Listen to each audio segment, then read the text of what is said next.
I don't think so. I'm just saying, Bucks in 7. I think the Nets in 6. Now, the Nuggets beat the Trailblazers 147-140, and the Phoenix Suns beat the Lakers 115-85. Say that last one a little slower. Say that last one a little slower. I like that one. Say that one again. Phoenix Suns beat the L.A. Lakers by 30, 115-85. Nothing I enjoy more than texting L.A. Lakers fans and just say things like, how are you? Thinking about you. Don't say nothing about the game. Just say, how are you? Thinking about you. AD did not play, and he's still questionable for the next game. Oh, no. It's his son's wrapping this series up. Lakers going home first round. All right. What else we got, Yee? Well, let's talk about Joe Biden in Tulsa, Oklahoma. So he was here yesterday, and he was talking about 100 years ago, what happened in Tulsa, 35 blocks of Greenwood that were left in ash and ember, the 1,100 black homes and businesses that were lost, insurance companies that rejected claims of damage, 10,000 people left destitute and homeless, placed in internment camps, and how that still has not been rectified. He said this was a massacre among the worst in our history. Then he went on to discuss plans that are aimed specifically at helping black people with economically. Today, we're announcing 2 expanded efforts targeted toward black wealth creation that will also help the entire community. The first is my administration has launched an aggressive effort to combat racial discrimination in housing. That includes everything from redlining to the cruel fact that a home owned by a black family is too often appraised at a lower value than a similar home owned by a white family.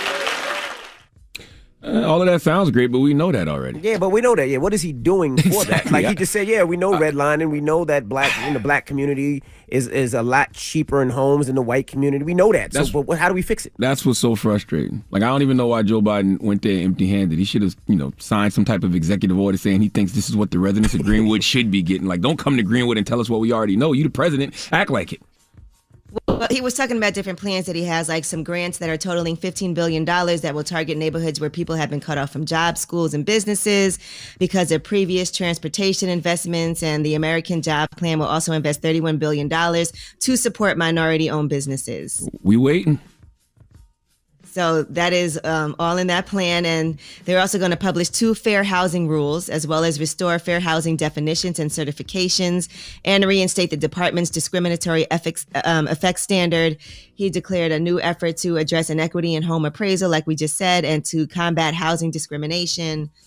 So those are some of the things that he said he's going to do. Here's what else Joe Biden had to say. Second, small businesses are the engines of our economy and the glue of our communities. I'm determined to use every taxpayer's dollar that is assigned to me to spend, going to American companies and American workers that build American products. And as part of that, I'm going to increase the share of the dollars the federal government spends to small disadvantaged businesses, including black and brown small businesses. Right now it calls for 10%. I'm going to move that to 15% of every dollar spent will be spent with that. That sounds good, but so Greenwood was just a backdrop for them? Like they didn't actually go there and present anything to the residents of Greenwood? Like the residents of Greenwood aren't getting any of their reparations that they're looking for? Well, listen, they definitely have to do something because he did meet with surviving members of the community. He toured the Greenwood Cultural Center. So they have not announced anything. And like we were saying yesterday, we heard from one woman who's 107 years old. She was 7 when the Tulsa massacre happened. And she hasn't seen anything from that. Yeah, I'm just... yes, those... Oh, go ahead. What'd you say? I was going to say, yes, those descendants and the people who are still alive, I think there's 3 of them, they deserve compensation. And I would hope that they would live to be able to see that. Yeah, and their children and their grandchildren. I'm just tired of people in power who know what the problems are but don't show up with any solutions. And if you need Congress to pass those things, just say that. But, just to stand there in Greenwood and tell us a whole bunch of stuff that we already know, that's kind of disrespectful to what they're fighting for. All right, well, that is your front page news. All right, get it off your chest. 800-585-1051. If you need to vent, hit us up right now. Phone lines are wide open. It's The Breakfast Club. Good morning. The Breakfast Club.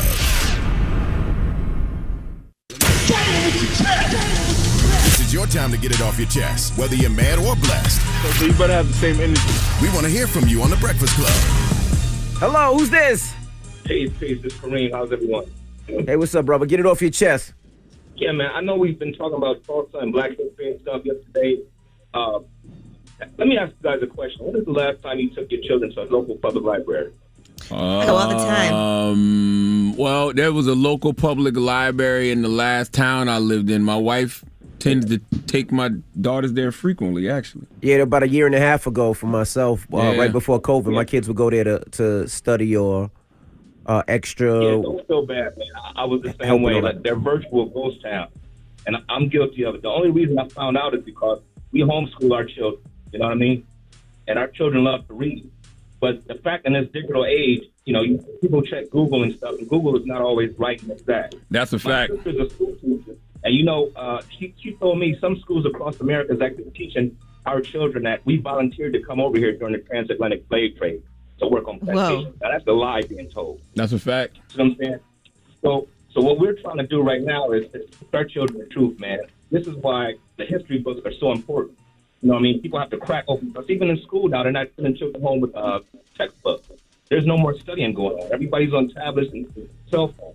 You're right. Reading is a lost art. Like, actually picking up a book and reading it is a lost art. Exactly. And one last thing, brothers and sisters. My wife and I are putting together a children's book. We're actually trying to put something right now, educational children's book to educate them. And we're taking contributions. And if you or your listeners would like to donate, you can do it through my Cash App, man. And the Cash App is Remo1953. That's $REEMO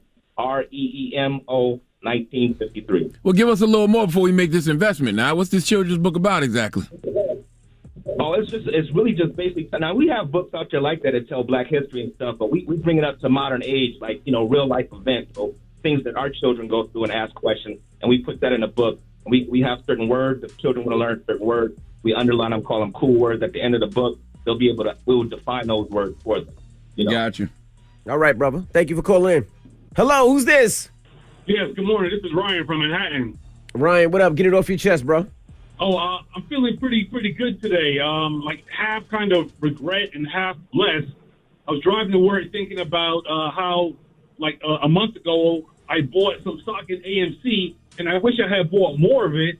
But now I'm actually grateful that it's actually tripled.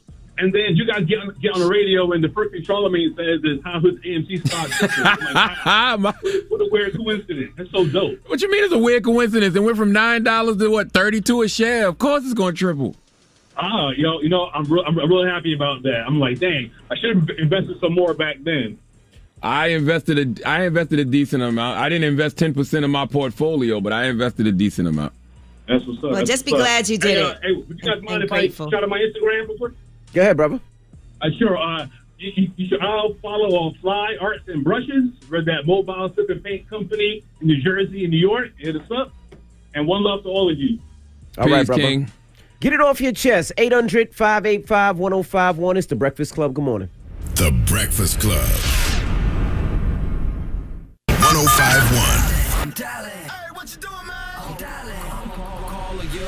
This is your time to get it off your chest, whether you're mad or blessed. 800-585-1051. We want to hear from you on The Breakfast Club. Hello, who's this? This is the child support guy. Good morning, Adjutant, Envy. Good morning. What's up, bro? Peace, King. Get it off your chest. Why you the child support guard? Yeah, man. Hey, listen, man. I'm the child support guard, man. I was trying to make a little extra money because, child support kicking me in my behind. But I'm delivering some food, and somehow I ran into a beautiful woman, you know what I'm saying, picking up her food. And, I felt like shooting my shot. What's wrong with that? Like, you got me on the shade room, the truth, everybody talking about me like I did something wrong. What's wrong with talking to a beautiful woman in this world, man? Why they got me all over the internet like that? What are you talking about? Yeah, what are you talking about, bro? Yeah, over the internet. What? Oh, you ain't see the shade room video with the delivery guy and some dude came on the camera talking about, and screamed on it. I saw it was the woman's husband was on the video, and he screamed on I have the no dude idea who was what trying you're to talk talking to his about, wife. Why do y'all think that just because it's on the Shade Room, the whole world saw it, or at least the whole black population? Charlamagne, that was the funniest thing I ever seen in my life. Well, I happened to see it. Well, let me go look. So there was a delivery person coming to this woman's house, and yeah. You and he was out of the country, right? He was in Haiti, right, or something like that. And yeah, you did. that wasn't you, man. That wasn't me. It wasn't me. Child support God. Go to the child support God on Instagram. Yo, you got to stop calling yourself the child support God, bro. Like, I don't even understand why you call yourself that. Man, child support killed me. All my baby mamas put me on child support, man. How many baby mamas you got, brother? How much you pay a month? 3 of them. How much you pay? $260 a week. And you proud of that? Hell no, I ain't proud of that. I stand on the front line for fathers who suffer from paying child support, bro. Okay. So wait, you paid $260 a week for 3 children? I got the receipts, man. Listen, the reason why I call myself that is because my life been affected by child support. You know what I'm saying? Like, I don't think a lot of females should get child support, bro. They got to take care of the kids. I just need you to back up. So you said, wait. $260. Let the daddy take care of the baby, homie. $260 a week, you said, for 3 kids? I think you need to start wearing condoms. I think you need to stop laying down with women and having unprotected sex. That doesn't sound like a lot of money to me for 3 kids. Man. Come on, man. Well, you're going to have to keep paying that child support. Listen, did you hear what he just said? What? Ladies, this who you breeding with. A man who said condoms takes away the feeling. He's absolutely right. Yes, sir. Listen, Charlamagne. All I want to do is one. That's it. All of that putting on condoms. How we gonna make kids? Hey, you killing your seed, bro. Hey, have a blessed day, King. King, have a blessed day, King. Sending healing energy to you and your baby mamas, King. Ladies, y'all better be careful out here in these streets. Yeah. Okay? Not letting using a condom is killing your kids now? Come on, that sounds ridiculous. Just want y'all to know AMC stock is at $42 a share right now. Just want to throw that out there. Not bragging or nothing. Just it's $42.36 actually. $42.90. Get it off your chest. Actually. Oh, I just shot up again. Get it off your chest. 800-585-1051. We got rumors on the way? Yes, and let's talk about an arrest that was made in Miami after a shooting. Now they had detained a baby and questioned him, and we'll give you some more details. Why was a baby shooting? Babies can fire guns? Oh, my We goodness. didn't say it was. Where was this child's mother? Oh, stop it. We'll get into it next. It's The Breakfast Club. Good morning. The Breakfast Club. Listen up. This just in. All the gossip. The Rumor Report. Gossip. With Angela Yee. It's the Rumor Report. The Breakfast Club. Well, I am excited for this. You can lower the applause, yes. Amazon Studios is going to be putting out My Life. It's an upcoming documentary about Mary J. Blige's highly successful second album. And it's executive produced by Mary J. Blige. Diddy, Ashana airs. It's directed by Vanessa Roth. And it will give viewers an inside look at the demons and blessings that inspired that record. Here is the trailer. In the neighborhood we lived in, it's like prison. There was a lot wrong and there was a lot I needed to get out. That's why I had that pen. Sleep don't come easy. My life is probably my darkest album. At one of the darkest times I've had. Most of the times I was just depressed and didn't want to live. I had it all inside and I was able to sing it and write it. I didn't know that so many people felt the same way. Man, drop on the clues bombs for the icon Mary J. Blige. Absolutely. I'm excited about this one. Man, My Life is one of the greatest bodies of work ever. If I had to live one album for the rest of my life, My Life would absolutely probably be that album. Okay? Well, that's going to be June 25th on Amazon Prime. Come on now. All right, now the baby was detained and questioned after a shooting on South Beach. The shooting reportedly happened just after 11:30 p.m. Monday night outside Prime 112 on Ocean Drive and First Street. 2 people were said to have been shot. One had a leg injury while the other was shot in the shoulder. But what ended up happening, and there has been an update on this story, he was released, and he and 12 people in his entourage were taken in for questioning overnight. And they said a private jet had been on standby all day in Miami to fly the baby back to LA immediately upon his release. But another artist, his name is Wisdom, he faces charges which are including attempted murder right now. The other man arrested was Christopher Urena, 29 years old. The arrest came after on Tuesday. And what they are saying is the shooting happened before midnight. 2 people, like we said, were shot, and one was critically shot. Police had to temporarily shut down that block in both directions. And they said they believe that the 2 people they arrested are the ones who are responsible for the shooting. So we'll keep you guys updated. But they said, according to a police report, 2 men were trying to get in their car at around 11:20 p.m. in front of the restaurant when they got into a fight with a famous musical entourage. That's when the rapper, according to the victim, pulled out a gun.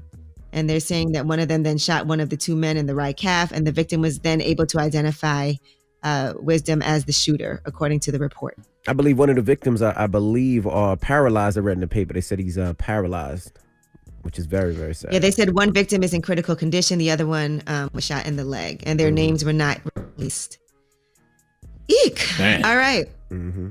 Now, Magic guard Terrence Ross said that his Lamborghini was stolen from a dealership in the Orlando area, and then it was totaled early on Tuesday morning. That SUV is valued at more than $200,000. Here's what he said on Instagram. Two guys broke into the dealership, went through desks, grabbed keys, go out to the lot, and start seeing which key works. My key to my flat Lambo gets stolen off the lot. They take this car, they start to chase, lose control of it, and crash it into the side of a building. Completely total.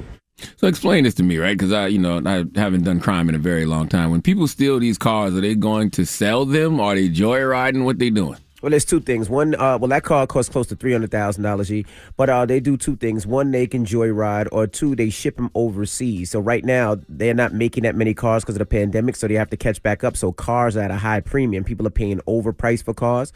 So they'll put that in a container and send it overseas and double or triple the price. The kids that overseas. stole, I'm not saying it's kids, but people that stole it would send it overseas, or they would go to somebody else? Yeah, what they usually do is they usually have guys that steal a car. They usually pay them $1,000 to $3,000 to take the car, and then when they sell it overseas, they sell it for $30,000, $40,000 overseas, and whatever it is. So they usually get younger kids to do it because the younger kids, they're only 15, 16. They don't get no real jail time. They'll get a community service or juvie or something light. That's why they get these younger kids that usually steal these cars. That's insane. Mm-hmm.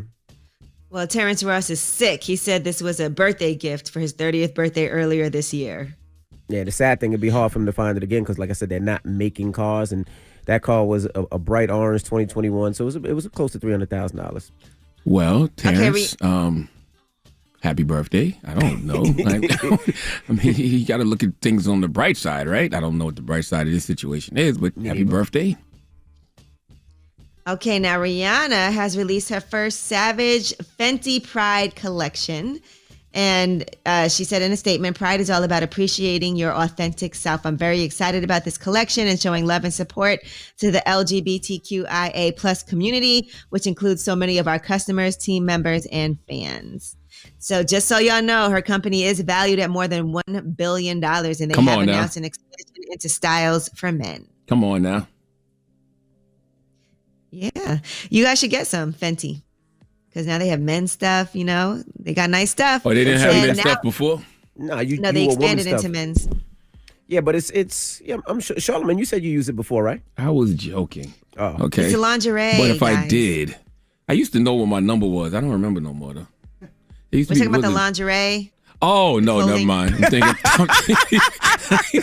I was talking about the foundation. Never mind. Not Fenty Beauty. No. No, All right, now about the lingerie. Coachella Festival has set their dates for 2022. Coachella? For the past 2 years, Coachella, not Cartella, Coachella. Sorry. After 2 years of COVID cancellations, they have announced the event will be back the weekends of April 15th to the 17th next year and April 22nd to the 24th. So they did an official announcement and on Twitter said, "See you in the desert." Well, if you need a planning fix, ahead.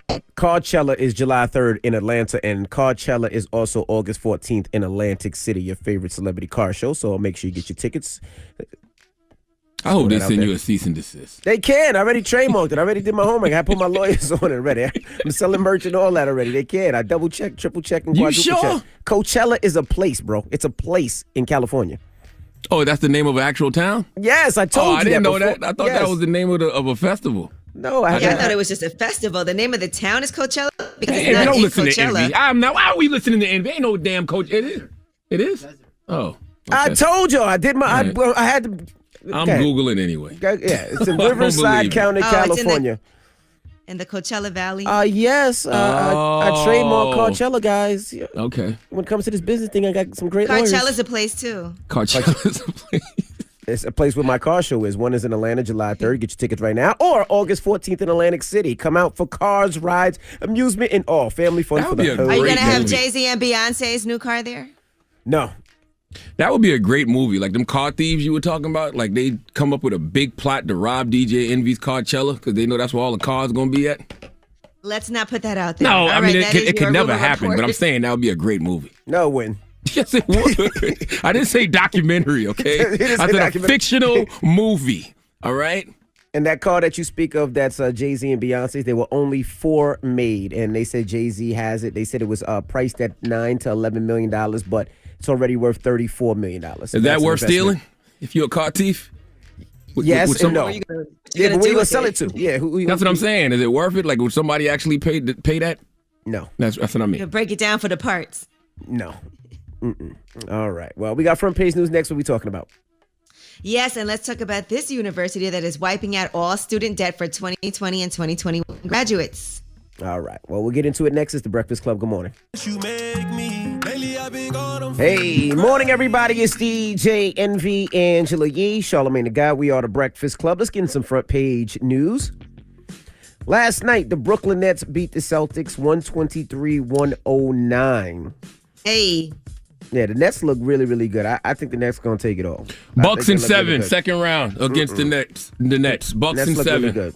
I think the Nets going to take it. The Nuggets beat Portland 147-140, and the Suns beat the Lakers by 30, 115-85. That's the one I like. The series 3-2. That's the one I like. Even though, the Lakers have been injury prone all year long, but still watching the Lakers get bounced in the first round, it warms my cold heart.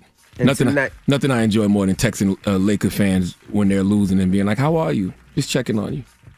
And tonight, the Wizards take on the 76ers, Atlanta Hawks take on the Knicks, the Grizzlies take on the Jazz, and the Clippers take on the Mavericks. All right, what else we got, Yeezy? Wilberforce University, they are canceling out all student debt for 2020 and 2021 graduates. How amazing is that? Absolutely. That's nice. This HBCU was the first college to be owned and operated by African Americans, as you know, and we did have the campus president on the show before. Envy, I recall you said you were going to do their homecoming, right? Yeah, I mean, I would love to. I mean, last year was pandemic, and this year I don't know what they're doing. I know some of the homecomings are opening. I would love to. All right. Now, they also excused overpaid tuition for students who owed so much they would not be able to register for fall classes during the pandemic. These loans, though, have to be provided directly from the school, not from state or federal programs. They can't cancel those for you, but they can cancel any loans that were provided from the school. Imagine how nice it would be to graduate from college without debt. All right, now, I don't know if you guys saw this video, but a Southern California teen pushed a bear off of a wall after it got into an encounter with the dogs at the family's home over the weekend. How dedicated are you to your dogs? Would you push a bear off the wall? No, not at all. With your dogs? The sign says beware dog, not beware the owner, okay? That bear fighting that dog better handle his handle. And see, the thing with that bear is where the guy could have got really, really hurt was the bear was protecting his cubs. And that's when the bear is even more dangerous. They go crazy. They go crazy, yep.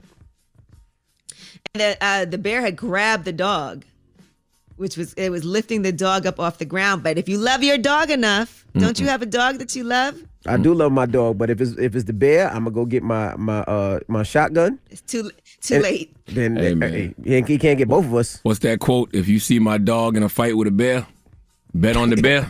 Pray for the bear. Pray for the pray for the dog. What is it? It's really pray for the bear. Oh, But well, not in this situation. Better pray for that damn dog. Okay. All right, now a 7-year-old boy is credited for helping to save his father and 4-year-old sister. This was in Jacksonville, Florida. He swam to shore and called for help after they got caught in a strong current during a holiday weekend boating trip on Florida's St. Johns River. The father told the television station he anchored his boat in the river while he fished and his children were playing. And now, according to the father, he said the current was too strong for the sister to hold on to the boat, and he also let go to stay with her. Only the girl was wearing a life jacket, and the young Chase actually jumped in and managed to swim to shore and get them saved. Isn't that amazing? No, that's amazing. I got to learn how to swim, man. Well, you heard Jay-Z. You too, Charlamagne. I definitely do. Y'all both don't know how to swim? Nope. Don't shame us. You from? We already shamed each other yesterday. Goodness gracious! And Charlamagne, you got kids. They take swimming lessons. Wow. All of them. They do. They can save him. They can save him. Yeah. Goodness gracious. You see, Jay-Z just learned how to swim. I'm willing to learn to swim. I would pay to see them put you in the water and you trying to learn how to swim and move your arms and kick. I would pay for that. Yeah, of course you would pay to see me wet, Sky.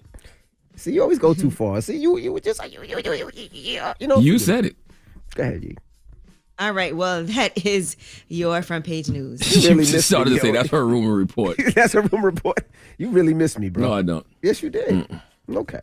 All right. Well, let's open up the phone lines. 800-585-1051. Now, let's see how you do this transition. This is a great segue. I want to see it. Let's see it. This is based off a private school in New York City. They're under fire right now because they are teaching their first graders about masturbation. Okay, the wheels are coming out of the plane. Let's see how it lands. Let's go. Keep going. Do you think it's inappropriate at that age? 800-585-1051. Okay. First graders learning about masturbation in school. What age is that? That's 6 years old, right? 6 years old. Maybe. Yeah, like 6. Yeah, 6. Yeah. 6 years old. What are your thoughts? 800-585-1051. We'll talk about when we come back. When's the proper time to learn? I don't want my kids learning about masturbation in school at age 6. That's early. Like, that's something that you figure your parents want to kind of have that conversation, right? Maybe. I've never had a conversation with my parents about masturbation ever in life. I think that's just one of those things that you just got to figure out on your own. Yes. I mean, who has anybody? Has anybody's parent ever taught them the proper way to masturbate? I don't think I still haven't had the birds and bees convo yet. I still haven't had that. My dad still haven't had that with me. I don't know that it's the proper way to masturbate, but it's just using the right words and the right verbiage so that you're not shaming your kids, so they know what it is that they're doing. They know not to do it in public, and not sexualizing it. Oh, we got audio? Eddie said we got audio. Yo, shut up. We ain't got no audio. Stop That's it, what man. Eddie just said. Our producer just said that. You were How come my penis gets big sometimes and points up in the air? That's called an erection. Sometimes I touch my penis because it feels good. Sometimes when I'm in my bath or when Mom puts me to bed, I like to touch my vulva too. You have a clitoris there, Kayla, that probably feels good to touch the same way Keith's penis feels good when he touches it. But have you ever noticed that older kids and grown-ups don't touch their private parts in public? It's okay to touch yourself and see how different body parts feel, but it's best to only do it in private.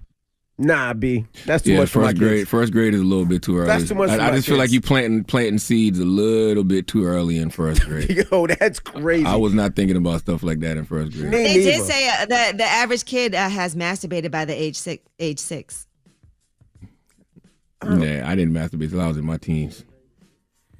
All right, well, let's open up the phone lines. Let's talk about it. 800-585-1051 is the Breakfast Club. Good morning.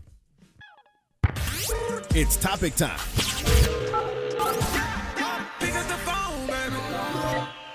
Call 800-585-1051 to join into the discussion with the Breakfast Club. Talk about it.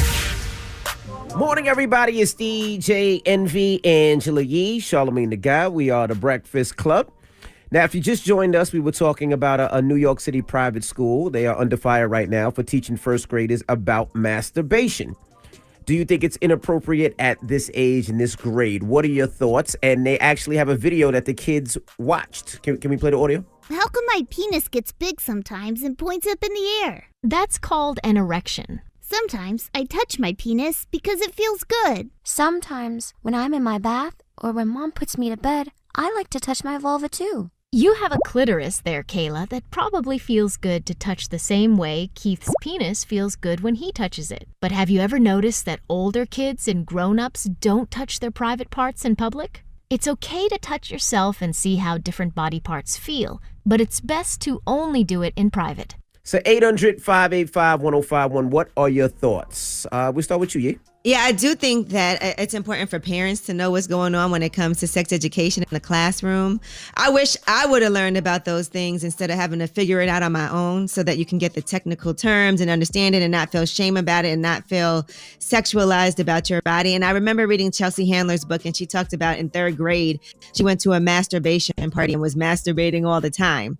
And so I don't know. I mean, some experts will say that, yes, children as young as around 6 years old, that's the average age that kids start masturbating and wondering about their body. I don't know about masturbation, though. I think learning the technical terms for your anatomy is important. But masturbation, But it's just weird because I feel like you don't want them to also just learn it randomly on their own from seeing something. Kids are exposed to so much. Well, so I do feel like it should be like a consent form that gets sent to the house. Like, look, this is what we're teaching. Here's the video. If you have any issues, you can opt out.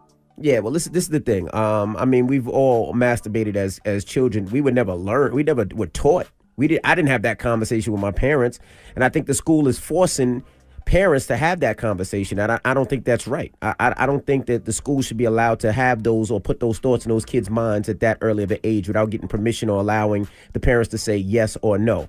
I didn't have that conversation. I figured it out on my own, and it was something that you talk about later on in life, and I don't think you put that on the kids. Evan, you wouldn't want your kids, like if your kids came to you, maybe they heard something from another kid at school, or something happened at school where the kid was another child in the classroom and they was masturbating or something, and then they came to you and asked you about it. Wouldn't you want them to be able to talk to you? Yeah, I mean, my kids could talk to me about anything. I mean, the reason that I had the sex talk with Madison and Logan, my older kids, I had that talk, I believe, when they were in like the 3rd or 4th grade because one of the other kids said something to them. But that was at that age. Think about it. That was 10, 11 years old, not at 6, not being a 1st grader, just leaving kindergarten. I think that's too early, in my opinion. Yeah, yeah. I mean, listen, to each his own. Personally, I think that's too young to be planting those seeds in a child's mind. I was not thinking about sex in 1st grade. I didn't start thinking about sex until 3rd grade. But that's because I started getting molested at 8. Sorry to be the dark guy here, but it is what it is. Okay. Before that, I was thinking about He-Mans and G.I. Joes. Now, if I'm a parent, which I am, of 3 beautiful daughters, I should have to sign off on whether or not my kids learn that. Right. And furthermore, do you really need to be taught about masturbation? That's what I'm saying. What do you teach? Only thing you should know is that you don't do it in public. Other than that, figure it out on your own.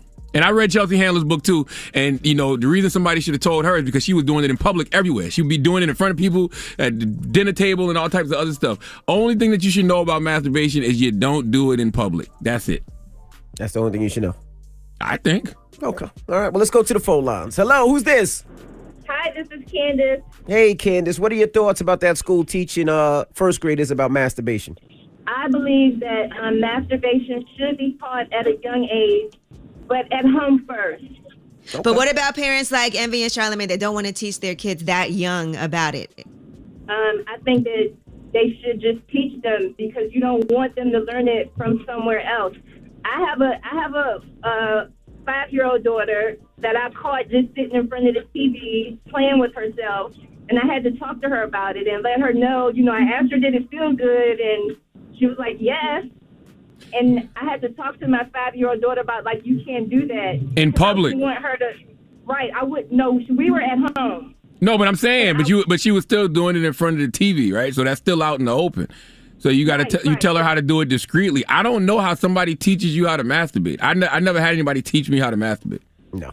Well, my best friend's son was doing it in school. Once again, only thing we got to teach kids is not how to do it in public. I agree, but I agree that we should do it at home and not let the school teach them. True. I agree with that. Well, thank you. And you also you have to give some explanation because you don't want them to feel shame about something later on in life too, right? You want to explain what it is, what's going on. But you know, you don't want also, to, like, you just can't do that in front of people. Like, it's a shameful thing. You kind of have to explain to kids, I would think. Yeah, but it's also how you raise your kids, right? Because I teach my kids that, as far as wiping, you don't just pull your wee-wee out, or you just don't be exposed to anybody. You don't use the word penis, you say wee-wee? I say wee-wee to my kids. I don't say penis, I say wee-wee. But you just don't pull it out regardless. So my kids know to cover themselves up. So I don't know, I could be wrong, but I don't think my kids would do that in public because they're already taught not to show themselves. I mean, like that's a good way. You teach them, like, yo, some things are meant for the bathroom. Like that's why they call it private parts. You call them private parts for a reason. We don't whip out and pee everywhere, so you're not gonna whip out and masturbate everywhere. I don't like this conversation. I'm gonna be honest with you. The only reason I don't like this conversation because it just feels uncomfortable. Like, I just don't think that is something you should be addressing with 6-year-olds. 6-year-olds. Yes. No. Yes. I just don't. All right. 800-585-1051. We'll take some more of your calls when we come back. It's The Breakfast Club. Good morning.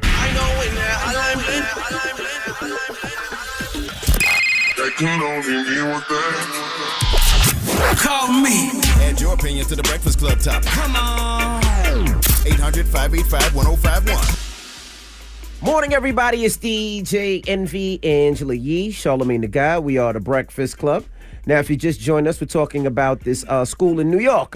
It's a private school. Dalton. They're under fire right now because they're teaching first graders about masturbation. Here's the audio if you missed it. How come my penis gets big sometimes and points up in the air? That's called an erection. Sometimes I touch my penis because it feels good. Sometimes when I'm in my bath or when Mom puts me to bed, I like to touch my vulva too. You have a clitoris there, Kayla, that probably feels good to touch the same way Keith's penis feels good when he touches it. But have you ever noticed that older kids and grown-ups don't touch their private parts in public? It's okay to touch yourself and see how different body parts feel, but it's best to only do it in private. So we're asking, what are your thoughts? Let's go to the phone lines. Hello, who's this? Yo, what's going on? It's Adrian from Brooklyn. What's good, Breakfast Club? Adrian, what's up? Peace. So I just think that's too much. Yo, Uncle Charlotte, you always talk about, people, being one way about their family and making sure that they protect their mental health. I think that's inflicting too much on a young kid. Like at 6 years old? Yeah, that's a lot to think about. I wasn't thinking about sex at 6. No. And I think that advances it now, too, because now I learn about my penis. I want to know what I'm doing with. Like, it's too many questions from there. And like you said, they should be thinking about G.I. Joes, math, reading, sports. You're stealing their childhood from them. Let them be kids. And who knows? Who knows better than the parents to gauge their child to know when they're ready to talk to them about that? You feel me? That's right. And I mean, if you catch your kid, masturbating, then you have the conversation. But other than that, I just don't see why we planting those seeds in a 6-year-old's mind. I'll be honest, I don't like those cartoons that show a lot of, too much of relationships in the cartoons. I think that's a lot of pressure on kids when they see that and they feel like, oh, I have to have a girlfriend. I have to have a boyfriend. I don't like any of that either. Just let kids be kids, in my opinion. Hello, who's this? Ernestine.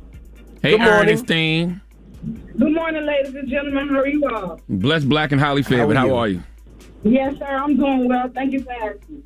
Well, what's your thoughts, Mama? My thoughts is my 11-year-old and I was listening to you all yesterday morning when we heard this, and I proceeded to ask him about his body.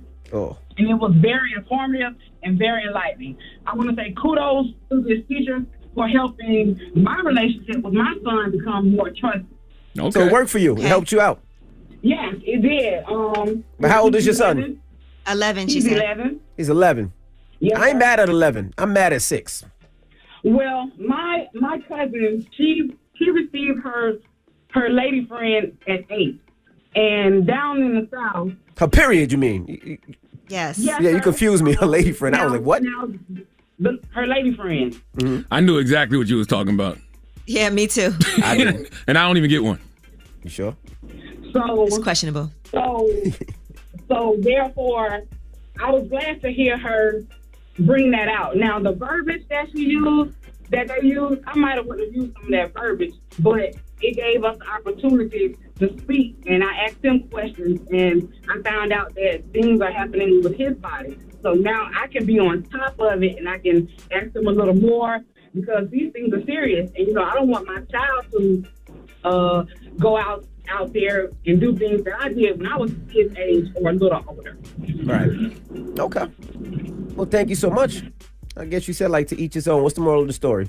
I mean, like you said, the moral of the story to me is to each his own. You know what I mean? I'm not knocking anybody, but I think it should be a choice. Like, I think if schools are going to do that, they have to send out forms to the parents, asking the parents, do we want our kids, to indulge in this kind of information, which I'm probably sure they did. I don't think they just sprung that on the kids. I would hope so. All right. Well, we got. Right, but I do think it's important to let kids know that it's normal for them, to touch their own genitals and not to shame them about it or make them feel sexualized in any way. All right. Well, we got rumors on the way. Yes, and let's talk about Ebony K. Williams. She's taking some time off of social media, and that is because of some Real Housewives of New York race issues. All right. We'll get into that next. It's the Breakfast Club. Good morning. Yeah? Yes, sir. Hey. Why y'all acting like y'all never done this before? I don't know why he's just like, right. like he's not here. Now, can y'all hear me? Man, shut up. Yeah. Man. Oh, what I can't are you hear. doing? No, I don't know. How can I we can't tell hear you to myself. shut up if we couldn't hear you? Shut up. Yeah, because usually I can hear myself bounce back in the headphones, but I couldn't hear myself. But anyway. Oh, my God. You got to stop doing edibles at 6 a.m, bro. Ain't no edibles. I'm broadcasting out of Detroit. Oh, you definitely doing edibles if you're in Detroit. No, but shout to House of Mary Jane in Detroit. I did stop there before I did my club last night. Let me also shout out to Minnie's. Minnie's is a black-owned restaurant out in Detroit, and we stopped there to have some lunch there yesterday. So shout out to everybody in the D. I had a great time in Detroit last night, heading home today. That's right. Say big up to D. Go ahead, Envy. Say it. Big up to D. All right. Yo, yes, and I've been out here in Tulsa, Oklahoma for the past couple of days. As y'all know, 100 years since the Tulsa massacre. I just been getting education on, making sure I'm around in the city and just seeing everything here. It's historic to be here. I was thinking about that. I was talking to Angela Rye yesterday, dropping a clue bombs for Angela Rye. She was out there all weekend doing things too. And I really feel like Joe Biden should not have showed up in Greenwood empty-handed yesterday. Fine a $1 billion. Okay. Mm-hmm. Why am I echoing all of a sudden? That was weird. Did y'all hear that? It was. Yes. I just started echoing all of a sudden. But fine $1 billion. Y'all can find money for other nonsense. All right. America spent $1.5 trillion on an F-35 fighter jet. They can find some billions for those folks who live through Black Wall Street and their children and grandchildren. Come on. Yep, absolutely. All right. Well, yeah, I agree with that. Well, we got rumors on the way. What we talking about?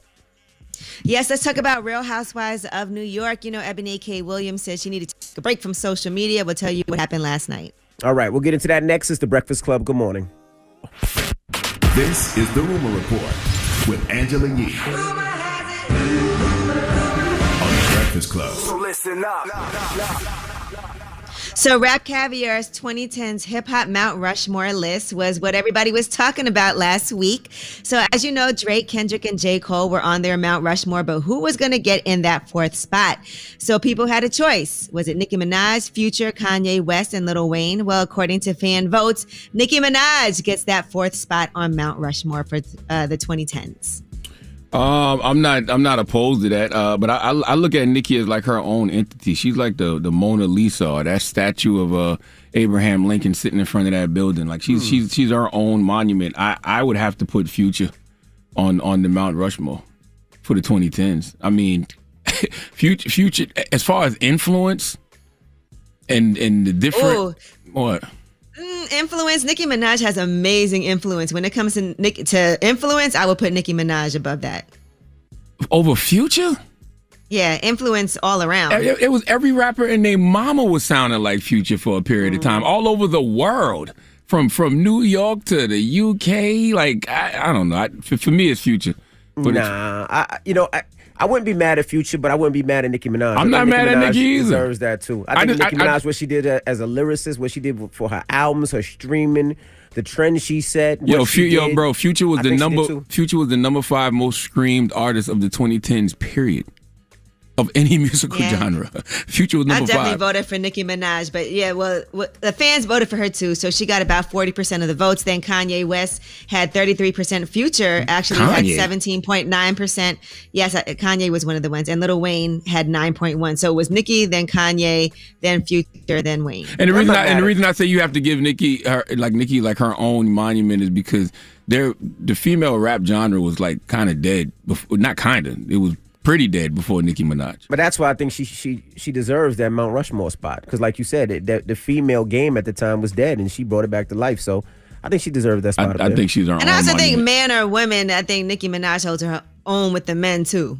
100%. I know a lot of times we like to separate it, but it doesn't matter if she's a woman or man. I wouldn't she can be go mad up either, against though. all of them.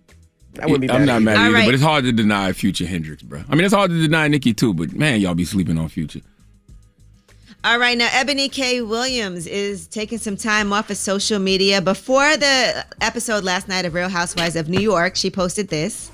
Tonight's episode and next week's episode are really intense and really important. And I want you to lean into them and I want you to watch them. But the reason I'm taking this social media break for the next 2 weeks is because I want to leave y'all to yourselves to have discussion and debate and conversation around what you're going to see tonight. And I guess I'm going to pull a Naomi Osaka and pull back to protect my peace.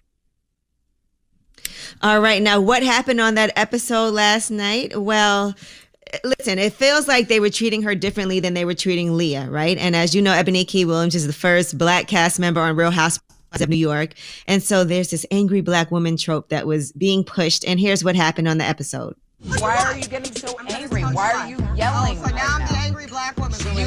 I didn't like Luann making a false equivalency between people's education, which is what you said. I didn't know tequila. You're an angry woman right now. Our dear friend Leah McSweetie, not 5 minutes ago, storms off in a mad dash, and we don't see her ass no more. And nobody called Leah angry. I simply take a visceral response to something that felt deeply personal and painful to me, and I'm immediately called angry. She's right. She's not angry at all to me. Now, Leah definitely yelled, stormed out of the house. No one said anything about Leah being angry. And then Ebony speaks up for herself and wasn't even mad, didn't raise her voice, was very controlled, and she gets called angry. So here is what else happened later on in that episode where she feels like she deserves an apology from Luann. I can't be in a friend group that is not going to have the consciousness to say, Ebony's experience in this country is vastly different than mine. Listen, Luann is here. You don't have to educate her. All you have to do is explain what you meant that she didn't hear. I'm going to talk to Lou as an adult. What I hope she apologizes for is her defaulting to a very stereotypical trope about women of color and our reactions and emotions. Yeah, that has to be exhausting, explaining yourself to a bunch of white folks on TV every week. So I don't blame Ebony. You have to know when to disconnect. I don't think the human brain has the bandwidth to take all those opinions that I'm sure come from that show every week.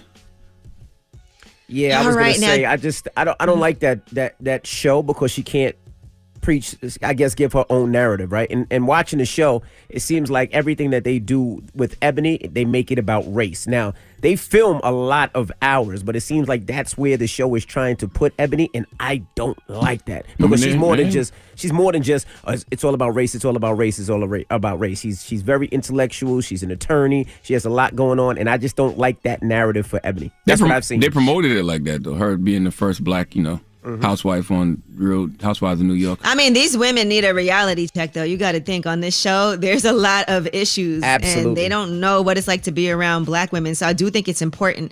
But if you watch the show, that's not all it's about all the time, but that's what goes viral. That's what it seems like anytime I watch it. Yeah, I just know that this is already like 6 episodes in. Yeah, there's just so many everyday life experiences that cause mental health issues, but social media magnifies them times a million. So I understand her disconnecting. Salute to Ebony K. Williams. And make sure you listen to the Holding Court podcast on the Black Effect iHeartRadio podcast network, hosted by Ebony K. Williams and Dustin Ross. Good job. All right, well, that is your rumor report. All right, thank you, Miss E. Charlamagne, who you giving that donkey to? Man, speaking of disconnecting, can we really talk about one of these challenges that these kids are out here doing that needs to end? Maybe your old Uncle Charla is late, but we need to talk about this dry scoop challenge, okay? And what it did to a young woman, all right? We'll discuss. All right, we'll get into that next. It's The Breakfast Club. Good morning. The Breakfast Club. Your mornings will never be the same. Hey, it's Angela Yee. By using brands like Dove and Hellmann's, you're supporting Unilever and the everyday good they do. Like donating more than $25 million worth of everyday products and services to groups like Feeding America this year. Visit UnileverDoesGood.com to support communities impacted by the pandemic. You get donkey of the day, yeah, you dumb ass. You get donkey of the day, yeah, you dumb ass. You are a donkey. It's time for Donkey of the Day. Donkey of the day, huh? I'm gonna fatten all that shit around your eyes. They want this man to throw them blows, man. They waiting for Charlamagne to tap these gloves. Let's go. They had to make a judgment of who was going to be on the Donkey of the Day. They chose you. Yes. The Breakfast Club, bitch. Who's Donkey of the Day today? Well, Ed Sheeran, Donkey of the Day for Wednesday, June 2nd goes to all you youngins who are out there participating in this new TikTok challenge called Dry Scooping. Now, is your old Uncle Charla late on this fad? Has this been going on via TikTok for a while, and I'm just realizing it doesn't matter? A message is a message, okay? Let's discuss. By the way, TikTok. Shut up. Now, what is dry scooping? Dry scooping is when people consume a spoonful of workout powder with no water. Can you imagine? Some people are comparing this to another challenge that I never heard of, and that is the cinnamon challenge. Have any of y'all ever heard of the cinnamon challenge? No. Okay, look, I can't keep up either. Okay, I am 42 years old, participating in the Just Trying to Stay Mentally Healthy as a Black Man in America challenge. Okay, sidebar: life is really good when you have to make up challenges. You know how good your life has to be in order for you to make up challenges. Trust me, I get challenged every day. I don't need to be on Toxic to be challenged. Okay, now Briatney Portillo is 20 years old. She's an OnlyFans model, and she was at her striptease job. I don't even know what that is. Does that mean she's a stripper? She was at her striptease job, and she did the dry scoop challenge, where she swallowed a spoonful of dry workout powder, and then she started sweating uncontrollably. Brittany told BuzzFeed that she started to feel tingly and itchy all over her body.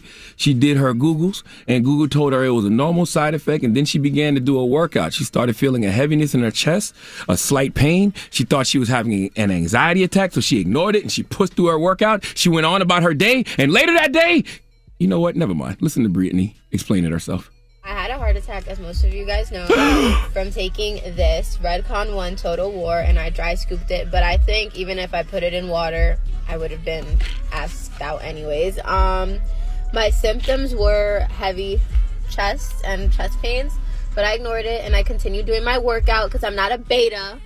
And then I had nausea and fatigue, and then I went home and I took a shower.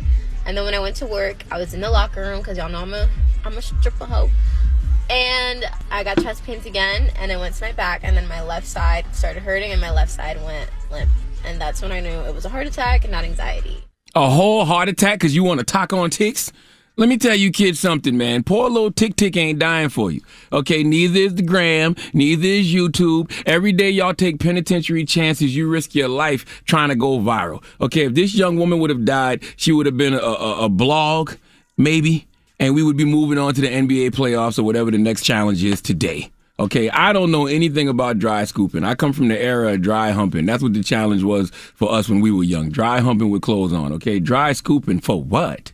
What is that? That's what I always ask myself before I do something. For what? Why am I doing this? What's the reason? I can't think of any valid reason to swallow a spoonful of workout powder with no water. Why? Why? To go viral? I need to see what the afterlife looks like, because I have a feeling that a lot of these folks who died trying to go viral end up in limbo because God simply doesn't know what to do with them, and Satan not sure if he wants them either. Okay, God like, well, I mean, they haven't really done anything to get past these pearly gates. And Satan like, well, it's not like they committed a sin. So now you're just in the afterlife out here, okay, participating in the Find Somewhere to Spend Eternity challenge. All because you want to play with ticks. All right. Do you think the younger generation really understands what death is? Or do you think they dread being old so much that they don't care because they want to die young anyway?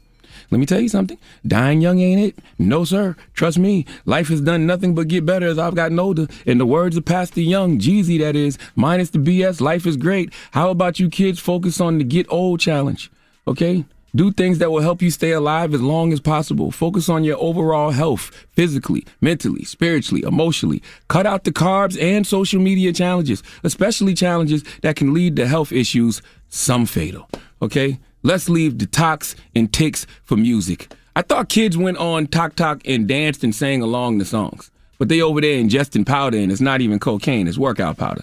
I don't care if it's a TikTok, a brown dog tick, a deer tick, a Lone Star tick, an American dog tick, the tick your fake Rolex does. None of it is worth dying over. Please give all those kids participating in the Dry Scoop Challenge the sweet sounds of the Hamiltons.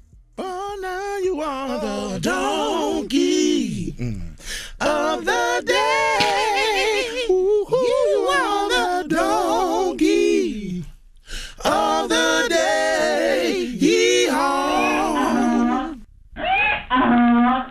And remember, ticks are for kids. Is that it? Mm-hmm. I don't think I want to play a game. Nah, I don't want to play a game today. It don't matter. I don't want to play a game with y'all today.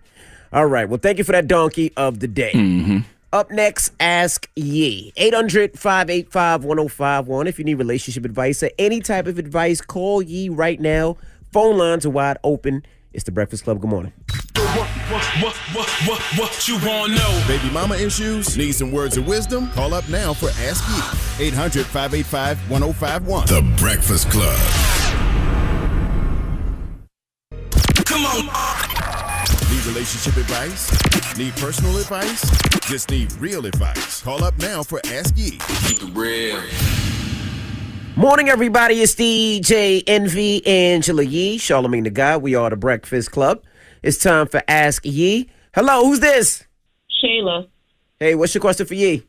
I wanted to ask you, what would she think would be the best advice to get away from someone when they've threatened you and your kids? He's threatening you? Yeah. What? Like put a knife behind your tires so you won't go anywhere. Yeah. First of all, I'm concerned about you. Have you reported this to the police? I've called the police, and then this is the thing. We have kids in common. He's not on any of the birth certificates. I made sure he wasn't there because I knew how he was. I tell the police that, and they tell me they can't do anything because he's presumably the father. But your phone is breaking up. Can you pick the phone up? Yes. The passenger side is, the driver's side is broken. The dash is broken. The hood is broken. And he said he hit a mailbox. But how can a mailbox? It's like when he went to jail, everything that I got while he was away, he's upset. So he broke dresses, TV, like whatever I got on my own is broken. So I'm like, now that you've broken everything, what else? What else? My God. Is me? And when I'm leaving, we just had 2 kids not too long ago. She was 2 weeks ago, and he had her by her onesie up and was like, you're not going anywhere, dangling her like how Michael Jackson had that baby over that balcony. That's how he had her. Like, you're not going anywhere. Blah, blah, blah. Like, he jumped on top of me. Like, I'm thinking, even if I do call police, it takes them a minute to get here.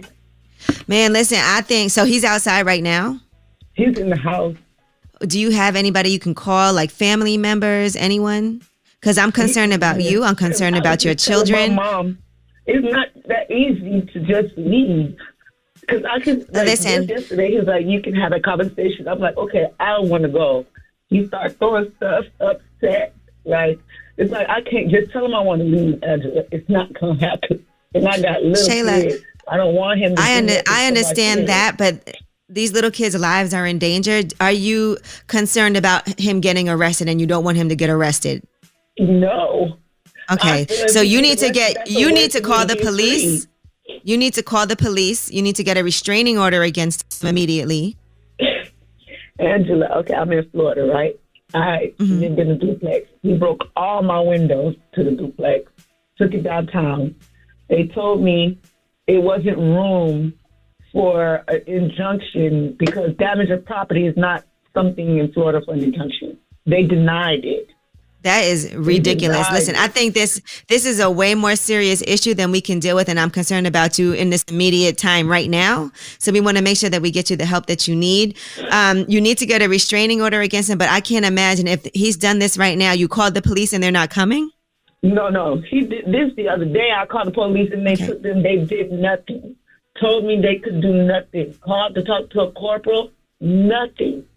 They told me they can't. And in the state of Florida, if you're not on the birth certificate, the mother has full custody. So I'm telling them that, and they don't want to hear me. Oh, presumably because he's been in their life. I don't care. These are why I didn't put him on the child support. I mean, on the birth certificate, so that he won't be able to do these things. You need to go downtown. When I go downtown to talk to a legal person, they tell me, hey, leave it alone. Like, if I go after him for child support, it opens up for him to get rights. Because the first step is DNA. So once it proves that he's the father, then that opens up a whole world of what rights he has. They're telling me if I don't want that, then I don't pursue him. He's not on child support, no nothing. Listen, I think this is something you should be talking to a lawyer about, first of all, because you need to know what all of your options are. All right, we're going to find something for you. Hold on the line, but let's get your information. Yeah. Because I am concerned about your safety. I don't want him to hear this or someone tell him. So hold on, let's get your information and let's figure out what we can do. All right, hold on, okay? 800-585-1051. Ask Yee. It's the Breakfast Club. Good morning. Get some real advice with Angela Yee. It's Ask Yee. Morning, everybody. It's DJ Envy, Angela Yee, Charlamagne the God. We are the Breakfast Club. We're in the middle of Ask Yee. Hello, who's this? Howdy, Van Gregory. Hey, what's up, bro? What's your question for you? So my question is, how do you handle a situation with your lady when she's very aggressive because she feels very insecure when you interact with females at work or someone's always calling you. So your woman gets upset about you working with other women? Yeah, and interact with women in general. Like females are always in my face, or it's just nothing I can do when I work with literally females all day, every day, or we go out and to dinner or something like that, and she's always getting upset or she wants to fight as soon as, a female's in my face. Oh my gosh. Listen, that's difficult. And I want to say the issues that she has aren't necessarily with you and these other women, it's with herself, right? It sounds like she has a lot of insecurities. Yeah, and I try to, accommodate her as much as I can or just over-accommodate. Right, because she's going to end up ruining this relationship with her insecurities. And I know that is not an attractive thing when someone's always upset or always jealous or always feeling like you're doing something or somebody wants you. Now, where do her insecurities stem from? Was it always like this? I believe so. When I first met her, she had a few issues, but, we kind of like got past it. I always talk to her and just kind of hash it out and see what I can do to make her feel more comfortable. But it always turns out, kind of being one of those things where it's something that's always coming up. Yeah, it feels like she has to get to the root of the issues that she has herself. Like perhaps, did she have some bad relationships before you? Yeah. Have you ever done anything? Have you guys ever had any issues where she couldn't trust you or something happened and she found out? No, I've never cheated, nothing, nothing, even in my phone, like nothing. Right. So that's definitely not fair to you.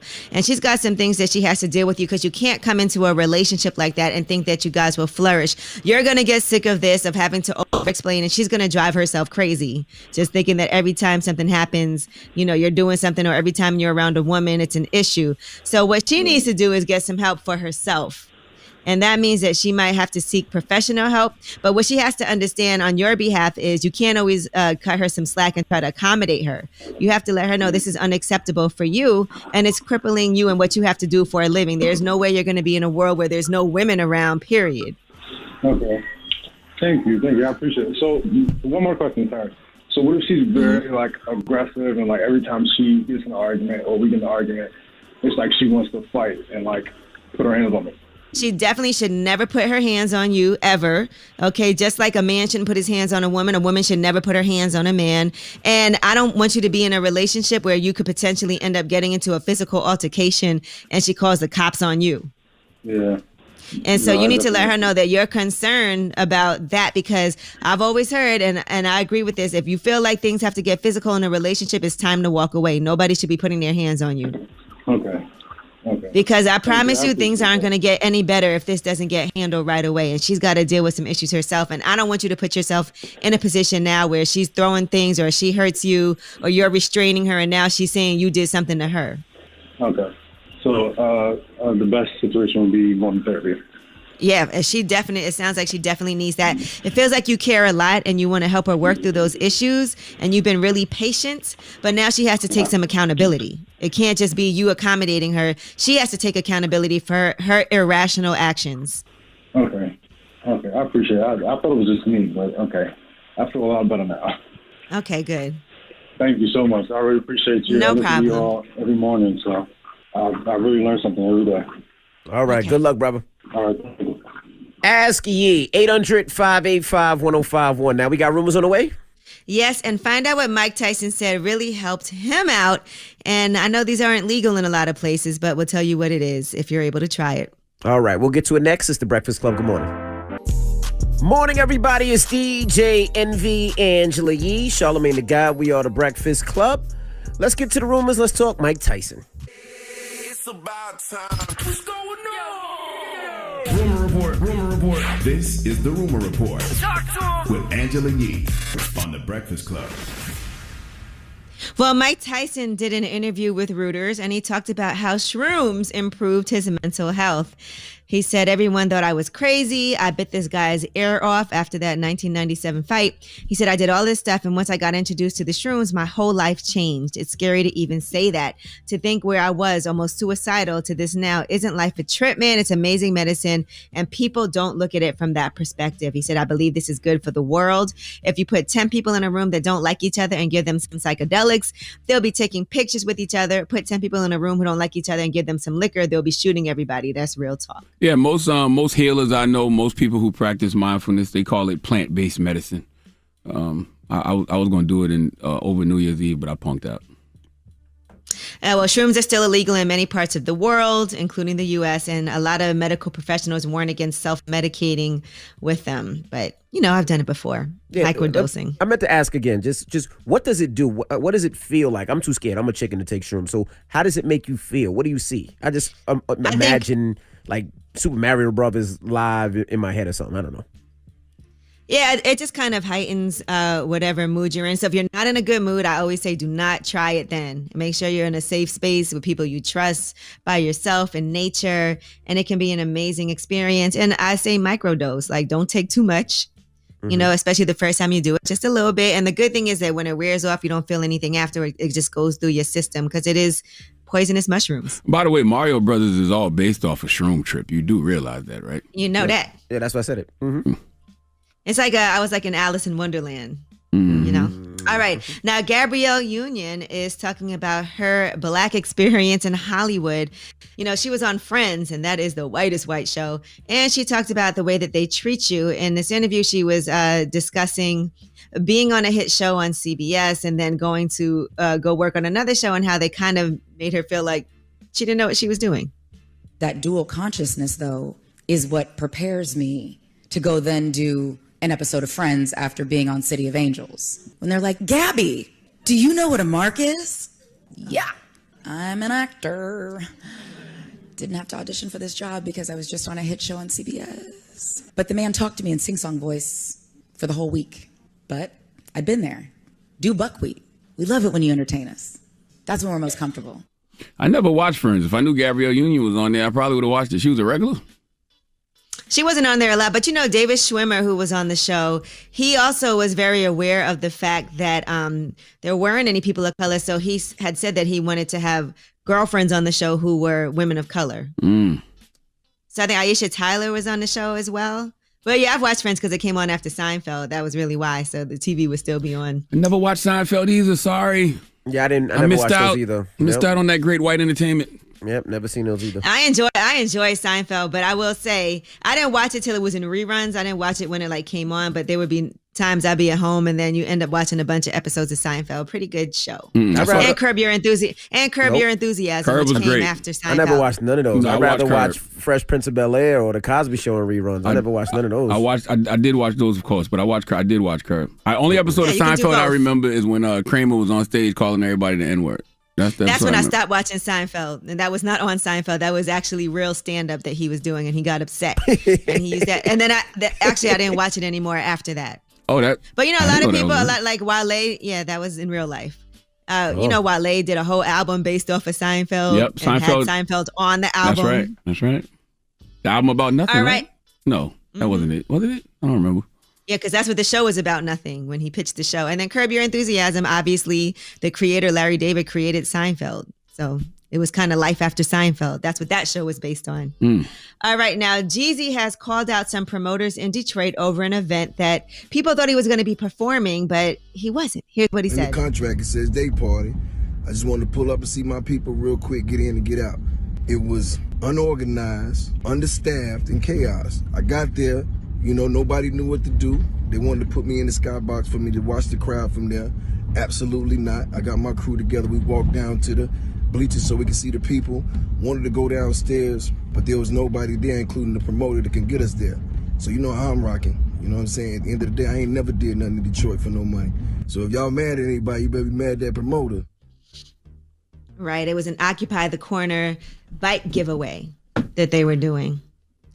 All right. Now, in addition to that, Kelly Price had some issues with a Texas promoter who did not pay her. Okay, don't play with our money. Here's what she said. You would tell the people at the venue that I canceled tonight because I was too upset about my grandmother. If I was too upset about my grandmother, I would have never got on the plane. I don't know who your grandma is. I know who mine is. But whoever raised you should be ashamed today because they raised a liar and they raised a cheater. And they raised somebody that don't pay their bills.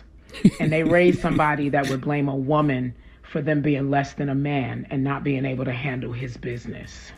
Damn. Woo! She was supposed to be on there with Life Jennings and stand-up comedian Marcus D. Wiley as well, and don't know what happened, but she did call out the promoter, Kendrick James and Rev Up Nation. She called them horrible, disgusting, and despicable, and she said they don't deserve the platform of a promoter. You just got to go find the Lord after that read. You got to go figure your life out. All right, well, that is your rumor report. I also want to say that both those situations you just played, Kelly Price and Jeezy, just make me want to stay in the house. Okay, I was a homebody before the pandemic, but the pandemic really showed me where I like to be, and that's home. Okay, Jesus Christ. All right, well, thank you for that rumor report. Revolt is off this week. Everybody else, the People's Choice Mix is up next. Let's go.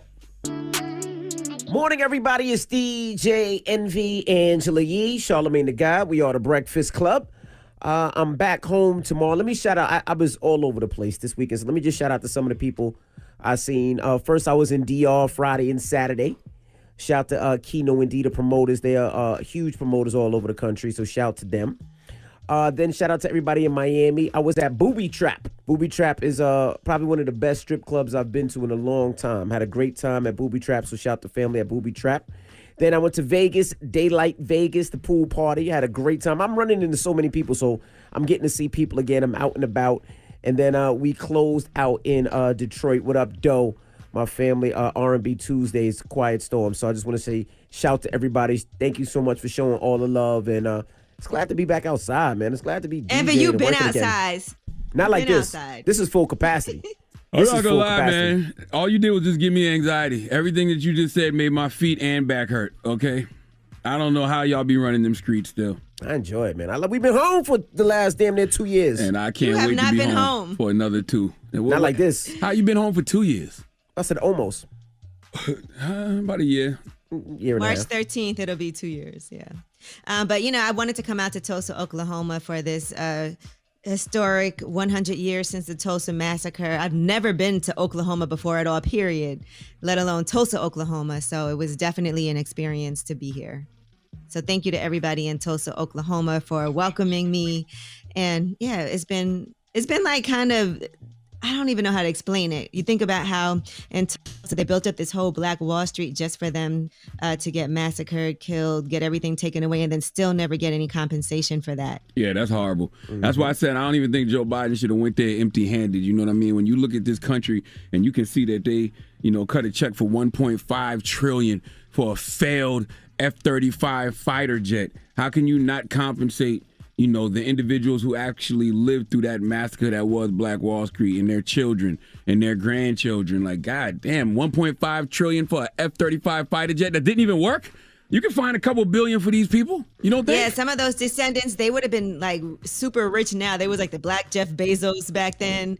It's just what these people could have had and what their family could have had, what could have been passed down was all taken away from them. And it still hasn't been the same. And it's insane because people like to say, oh, pull them up by your bootstraps and, you can make things happen yourself. They did. But then when they did, you blew it up. You massacred them for it. It's right. It's strange. And also shout out to our newest family member out in Flint, Michigan, 98.9 The Beat. All right, we appreciate you guys and welcome to the family. When we come back, we got the positive note. Don't move. It's the Breakfast Club. Good morning. Morning, everybody. It's DJ Envy, Angela Yee, Charlamagne the God. We are the Breakfast Club. Now, you got a positive note, Charlamagne? I do. It comes courtesy of Don Miguel Ruiz. You know I love Don Miguel Ruiz. I love Toltec wisdom. Don Miguel Ruiz says, when we believe in lies, we cannot see the truth. So we make thousands of assumptions and we take them as truth. One of the biggest assumptions we make is that the lies we believe are the truth. Breakfast Club, bitches! Y'all finished or y'all done?